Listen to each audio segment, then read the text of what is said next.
Everything working all right? Yeah. Ready to go? Okay. Whenever you're ready. Good morning, everybody. My name is Dan Isbell. I'm an assistant professor of music education here at Ithaca College. Pleased to see everybody here, and I'm really pleased to be a part of this presentation. You'll notice on the schedule that there are 3 presentations, 2 presenters. The first researcher this morning will present the first 2 studies. And so I think what we're going to do is bundle the 2 together for half an hour and allow Dana the opportunity to use that half hour with both studies with a little pause for questions in between. Okay. So without The lights on. Doesn't matter. okay. So we're real excited to have one of the most outstanding emerging young music ed researchers in the country with us this morning. Her name is Dana Arbaugh. I'm familiar with her work. It's really wonderful. I'm sure you're going to find it really interesting. Without further ado, please welcome Dana Arbaugh. Thank you for joining me today. I'm so excited that you're here, and I hope that you are as excited to learn about this research and its implications as I am. So this is the initial teaching experiences of pre-service music educators.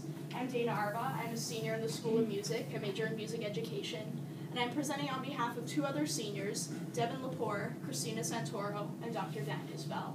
And Dr. Beth Peterson over there didn't want to be included in the slide, but she was a tremendous help in preparing for today. So today we're going to be going through the purpose of the study, the student teaching background at Ithaca College, data collection method, individual and group findings, implications for the university music teacher preparation programs, and some personal reflections.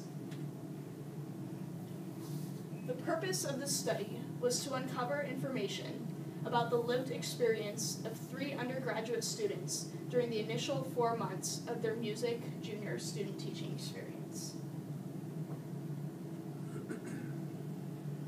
Our materials included data collected weekly throughout the fall semester, and this data took the form of weekly self-reflections. After student teaching each week, we would do some written evaluations, both on our own teaching as well as the students' progress.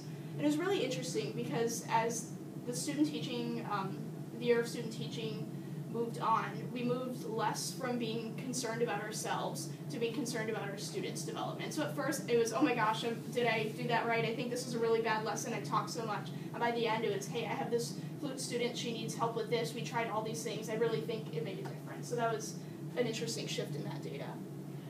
We also received written cooperating teacher and supervisor teacher feedback. And the way this worked is we have a cooperating and a supervising teacher while we do music student teaching at Ithaca College, and they would write up some feedback for us after every week of teaching. We also had written self-analysis of videotaped teaching episodes. So once or twice a semester we would be videotaped while teaching, and this was just a written reaction to what we saw. And finally, our last piece of data was academic coursework, which included assignments from wind instrument pedagogy and teaching instrumental music that would draw upon our experiences in student teaching as a basis for the assignment. Now the background. At Ithaca College and the School of Music, we begin student teaching in junior year, and this usually takes place just once or twice a week. This continues with traditional full-time teaching as seniors, where you go out into the public schools in New York State for 8 weeks, and all you do is teach. You don't take any classes or participate in extracurriculars.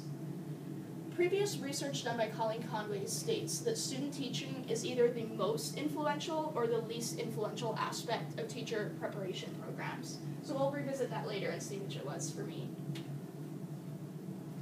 Our method, this is a multiple case self-study. Again, we collected our data weekly and had a variety of sources, and we performed qualitative analysis on our data. And the way that happened was after our first semester of teaching, we each took all of our own data and extracted all of the salient themes, coded them, we saw how many times it came up, if there are any similarities, and then we swapped. We sat around a table and triangulated for validity. We swapped with another person and they would check our data, and this was really helpful because in most cases, they didn't necessarily refute anything that we found, but they found other connections that we had been missing because we were looking at our data through our own eyes. I'm Dana.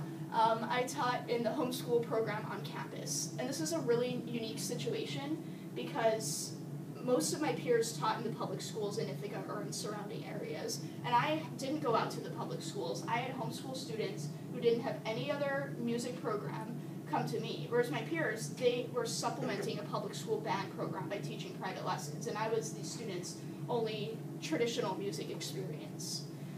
My job also included large ensemble lessons or band rehearsals and a concert. And parent communication was another aspect of my student teaching because there wasn't a teacher out in the public schools serving as a buffer, communicating information about times, dates, student progress to the parents. So I had to do all of that. And in some cases, this included the parents sitting in on my lessons and watching, which is a little unnerving to say the least, but it could actually be great because there were some students who really needed a swift kick in the pants, and their parents saw when they weren't prepared, and they were willing to talk to their kids about it and work with me. The next point was one that I lost a lot of sleep over. I was in charge of the curriculum. My peers in the public schools were working with a curriculum that was already set up for them by the public school teacher. The homeschool program didn't have a curriculum. We had a method book. We used Essential Elements 2000. But I had to decide not only how I would teach my students, but in what order I would teach certain concepts, and if I even wanted to include them. And that was really challenging for me because there were times when I wanted to skip ahead in the book or hold back, and I didn't know if that was okay, and I just didn't know if we should be at this point in time. It was really confusing, but it, I guess, got a little bit easier as we went along. And again, I was the only classroom music setting for these students. I didn't have another band program outside of these private lessons. And I constantly wondered if I was doing my job. I wasn't sure if this is what a real music teacher should feel like. I felt like an imposter, especially because I'd go home and like change into sweatpants and eat lunch like half an hour after student teaching. And so I just wasn't sure if this is what it's going to feel like when I really get out there and teach. Now, Devin had a different situation for me. She taught in the public elementary schools, and she dealt with 4th and 5th grade beginner group lessons. Devin has a wonderful personality, but it was really challenging for her to bring it out in her lessons. She wasn't sure how to convey her own sense of self to her students while still teaching music. So allowing herself to shine through was something that she worked on in student teaching. She also wasn't quite sure what to do next. She would follow her plan up until a certain point, and she'd have to make a decision if she wanted to go on to a different topic or maybe revisit a topic, and she wasn't sure what to do in those situations. And Devin also needed to vary her teaching methods, but struggled with this because she wasn't sure if something worked really well, if she should stray from it, or if something wasn't working well, what to do. Christina also taught in the public elementary schools, and she taught solely 4th grade beginner groups. Christina had somewhat of the opposite problem that I had because she had a curriculum that she was required to follow in a method book, but she didn't agree with all aspects of it, and that was challenging for her to work that out with her cooperating and supervising teachers. Christina's students also had some unusual expectations for themselves. Sometimes they expected themselves to be fantastic musicians right away, and she was trying to get them to see that this takes time, this is a skill that needs to be developed, you're not going to be perfect at it right away. But she also had students who thought everything was just fine when really they needed to be a little bit further along in their musical journey. So some group findings that we found amongst all 3 sets of data. We all had expectations for our students and for ourselves as teachers. And these are usually pretty high expectations. We wanted the students to be mini-me's, and we wanted ourselves to be master teachers. We didn't always feel like real teachers, especially when we'd run to student teaching from conducting class or brass choir, and then you have to shift gears immediately. And as soon as you're done teaching, you have to shift gears and go to band. That was really challenging. Experiencing these challenges as new teachers was often discouraging. I know I thought that I would be a good teacher right away, and I expected myself to be a good teacher. I have no room for inadequacy, and when something was challenging for me, I was personally really discouraged by it, and it seems that we all were. We felt we weren't living up to the standards we had set for ourselves. The same thing, we expected a lot out of ourselves right away, and we felt like we weren't doing a good enough job when we didn't get there immediately. We all had difficulty with pacing when explaining new concepts to students. So this comes in the form of either speeding up and jumping way ahead from point A to point W and missing a bunch of steps, or hanging out on point A far too long and losing the student's attention. Also, whenever you're explaining something, it's difficult because it's a lot more effective to teach a student when you show them, when you model, or you have them do it for yourself. So sometimes just by taking part in the act of verbally explaining, we didn't do a very effective job teaching a concept. And we found it difficult to engage students throughout the entire lesson in group lessons. They had half-an-hour lessons, and for us, that's simply not long enough at the college level. But for these students, that was a big thing to ask, especially if they were 9 or 10 years old. And teaching students with varying levels of ability in one group is always challenging. I know I had a horn student who couldn't even play the right notes, and then I had another horn student who was quite advanced and picked up pretty quickly. And balancing the two of them without losing the one who was struggling a little bit and without boring the one who was way far ahead was really tough. You just have to make some decisions. So again, we all experience varying difficulty with pedagogy and explaining musical concepts to students. I remember one percussion lesson in particular where I just did not explain something well and couldn't figure out how to do it for the life of me, and it was really frustrating. Before teaching began, we had high expectations for our students. Sometimes they'd meet them, and sometimes when we least expected it, or sometimes they wouldn't meet them, and sometimes when we least expected it, they would soar ahead. And that was the most exciting part, because I remember I had a flute student who it was not working out. We thought the flute was not going to happen for her, and one day she came in so totally prepared and nailed everything, and I was on the moon for the rest of the day. It was awesome. If we knew then what we know now, the world won't end just because your kids can't play hot cross buns. Case in point, we're all here. Each of us has an inherent sense of how to teach, and we need to believe in that. A big part of student teaching was just coming to realize that we actually do have the answer. We know how to fix this poor tone. We know how to fix this rhythm issue, and it's just coming to believe in ourselves and trust that we can take a step back, assess the situation, and make changes. And everyone in the program is having the same difficulties. Discussing issues with peers in an informal setting it's completely valuable. I thought that I was the only one having certain difficulties, and I just thought I was like the worst student teacher ever. And it wasn't until I sat around with Christina and Devin and realized that we all had the same kinds of comments in our feedback, that we're all going through the same thing. But if you don't really talk about this in an informal setting with your peers, you don't know, and it's easy to think that you're the only one going through this. So some implications for the music teacher preparation programs. Self-reflection is highly valuable. That written reflection that we did after every lesson it really helped me focus on what happened, because it definitely goes by in a blur.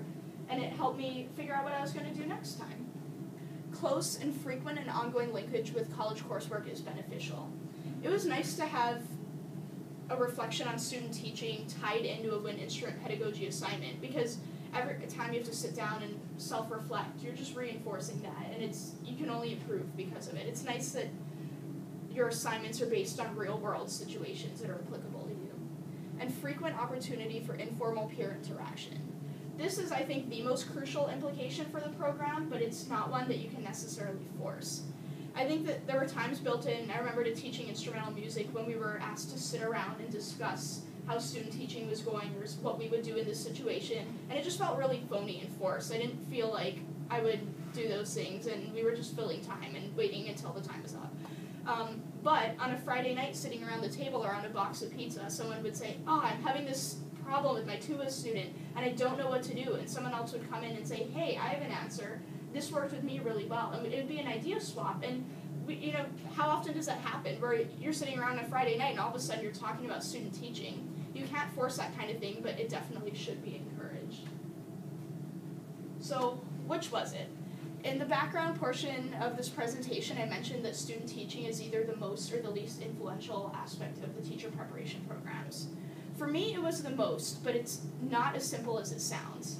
I think it was the most influential because it involved struggles that I had to overcome time and time again, and that was really valuable for me. It wasn't the most valuable because it was all rosy and perfect, and I just thought, oh, teaching's magical, I'm going to be so great at this. It was valuable because I had to confront issues and find ways to make them better. I also found that I went through certain cycles while student teaching. During my junior year, it took almost the entire year, I felt, for me to become entirely student-focused. But when it happened, it was great, and I felt like there was definitely flow there, and I was interacting with the students and helping them to be better as efficiently as possible. When I did my intensive teaching in the summer after, which is where we get an extra 30 hours to satisfy New York State requirements through private teaching or just any kind of elementary teaching, I found that it was very easy to be student-centered. At first I came in there really nervous that I wouldn't be able to help these students. What do I know about the flu